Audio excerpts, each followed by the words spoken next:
We do not want to go to jail, but we will go to jail if this is the price we must pay for love, brotherhood, and true peace. Welcome back to another episode of Imperative Conversations.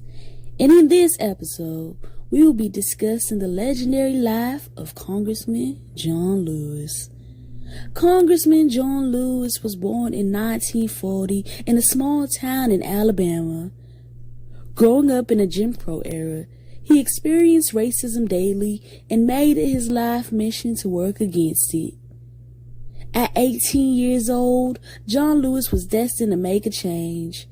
He was inspired by the courageous defiance of Rosa Parks and Martin Luther King Jr., and went on to organize sit-ins, freedom rides, and even participate in the March on Washington.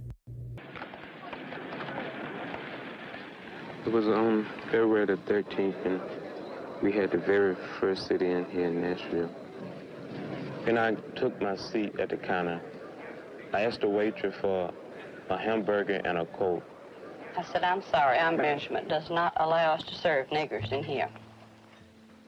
Altogether, it was a moving feeling within me that I was sitting there demanding a God-given right. And in spite of all of this, I had to keep loving the people who denied me service. He was known for leading the march that was halted by police violence on the Edmund Perry's Bridge in Selma, Alabama in 1965. Lewis and Hosea Williams led about 600 peaceful demonstrators on a march in support of voting rights. After giving 2 minutes to disperse, the marchers were quickly doused with tear gas, overrun by horses, and attacked with bullwhips and billy clubs.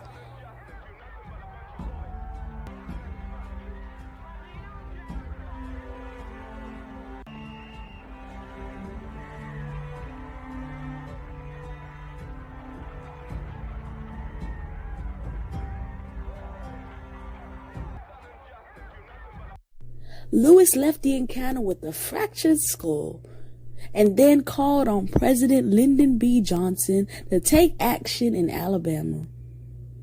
Millions of American television viewers witnessed the event, which became known as Bloody Sunday. The march led to the passage of the landmark Voting Rights Act, which was signed into law by Johnson on August 6, 1965.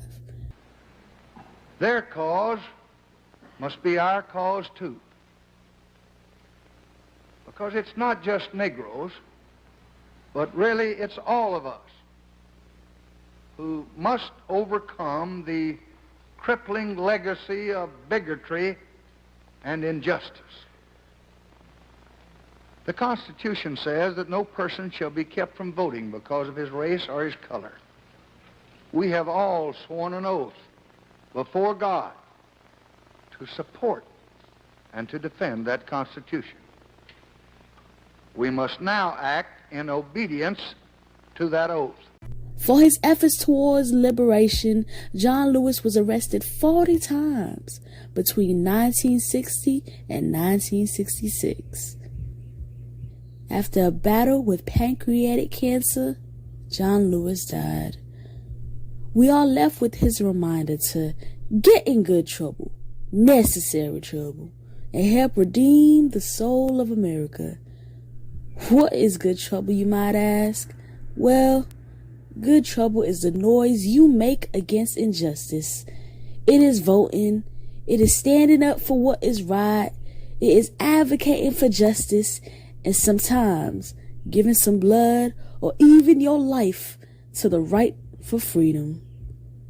In the words of John Lewis, we don't want to go to jail, but we will go to jail if this is the price we must pay for love, brotherhood, and true peace.